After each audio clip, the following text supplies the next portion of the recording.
हंगामे की ये तस्वीरें रांची की हैं, जहां ये लोग पेसा यानी पंचायत एक्सटेंशन शेड्यूल एरिया चुनाव का विरोध कर रहे हैं, कुछ इस तरह।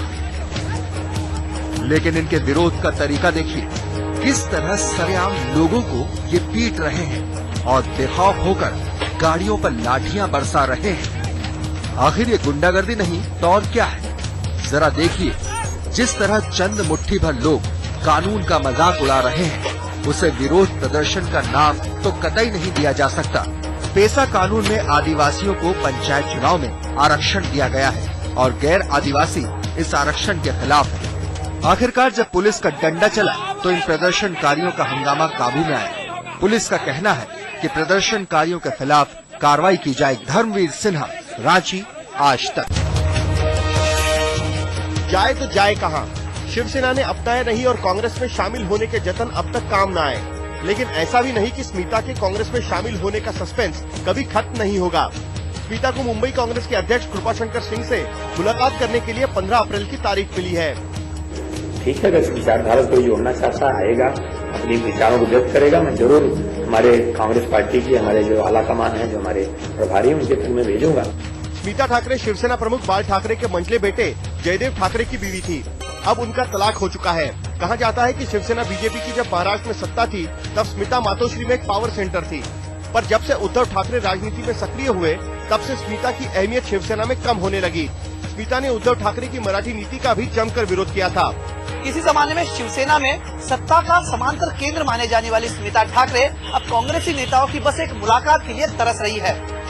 जो भी हो, स्मिता ठाकरे का कांग्रेस में जाना लगभग तय माना जा रहा है। इंतजार है तो बस एक आधिकारिक घोषणा का। कमलेश सुतार, मुंबई, आज तक। मुंबई आतंकवादियों के निशाने पर है और पुलिस है कि लापरवाही की हदें पार कर रही है। विधानसभा में बंदोबस्त की ड्यूटी पर तैनात पुलिस बजाय ड्यूटी करने के ताश के पत्ते खेलती है। ये खुलासा किया है पीडब्ल्यूपी के विधायक जयंत पाटिल ने। उन्होंने इसकी शिकायत भी विधानसभा अध्यक्ष से की है। जुगाड़ करते थे और पॉइंट का भाव उधर 20 रुपया था।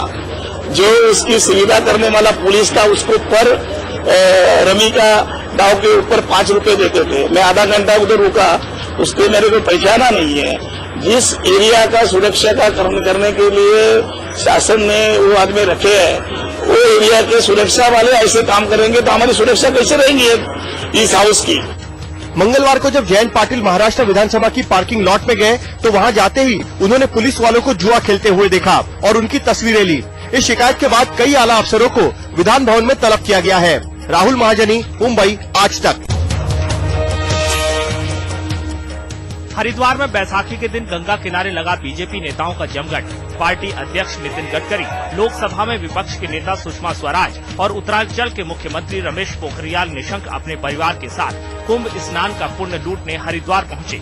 हरिद्वार के वीआईपी घाट पर सुषमा ने पूरे विधि विधान से गंगा में डुबकी लगाकर पूजा अर्चना की। उनके साथ उनकी बेटी और अन्य रिश्तेदार भी थे। और मुझे लगता है कि ये मेरी माँ है और इसीलिए मेरी बेटी गंगा को नानी कहती है। और जब भी हम लोग इकट्ठे आते हैं, मैं और मेरी बेटी, अचानक से हम लोग आते हैं, स्नान करके चले जाते हैं। सुषमा के निकलने के बाद बीजेपी अध्यक्ष नितिन गडकरी उत्तरांचल के मुख्यमंत्री रमेश पोखरियाल निशंक के साथ परिवार समेत दोपहर 1 बजे वीआईपी घाट पहुंचे और गंगा में डुबकी लगाई। इससे पहले बैसाखी पर सुबह से हरिद्वार में चलता रहा स्नान का सिलसिला। करीब लाखों श्रद्धालुओं ने गंगा में डुबकी लगाई। महाकुंभ का आखिरी शाही स्नान बुधवार को है। संजय आर्या, हरिद्वार, आज तक।